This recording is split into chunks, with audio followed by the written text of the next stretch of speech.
আজ যে গল্পটা আপনাদের শোনাবো তা হলো জয়পুরের হাওয়া মহলকে নিয়ে। রাজস্থানে যারা যারা যান তারা জয়পুর তো অবশ্যই যাবেন, অনেক কিছু দেখার অবশ্যই রয়েছে এবং এই রয়্যাল যে ফিলটা সেটা অবশ্যই সবাই পেতে চান। এবার এই জয়পুরের অত্যন্ত ফেমাস একটি মহলের নাম হচ্ছে হাওয়া মহল। এই হাওয়া মহল কবে কিভাবে এলো এই বিষয়টা নিয়ে আজ আপনাদের শোনাবো। তো এই হাওয়া মহল প্রতিষ্ঠা যিনি করেছিলেন তিনি হলেন সেই সময়কার মহারাজ সবাই প্রতাপ সিং। 1799 সালে এই সবাই প্রতাপ সিং প্রতিষ্ঠা করেছিলেন হাওয়া মহল।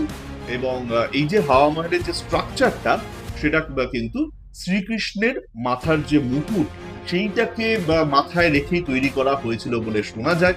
এবং এর পাশাপাশি জানা যায় যে এই হাওয়া মহলে টোটাল 953টার মতন জানলা রয়েছে।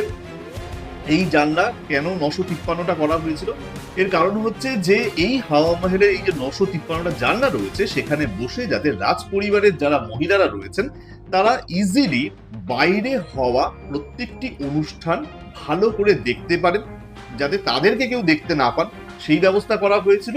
এবং সেখানে বসেই কিন্তু এই রাজ পরিবারের যারা মহিলারা তারা ইজিলি এনজয় করতেন এই সমস্ত অনুষ্ঠান।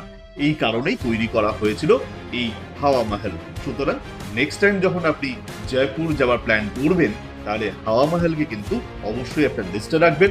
এখানে গেলে আপনি সুন্দর কিছু কারুকার্য দেখতে পাবেন এবং তার পাশাপাশি এই হাওয়া মহলের বাইরেই একটা ভালো শপিং এরিয়া রয়েছে যা কিন্তু মহিলাদের অ্যাট্রাক্ট করবেন। যারা পুরুষরা শুনছেন তারা একটু সাবধানে থাকবেন, কারণ মহিলারা কিন্তু এখান থেকে জিনিসপত্র কিনেই আপনার পকেটটা কিন্তু খালি করে দিতে পারে।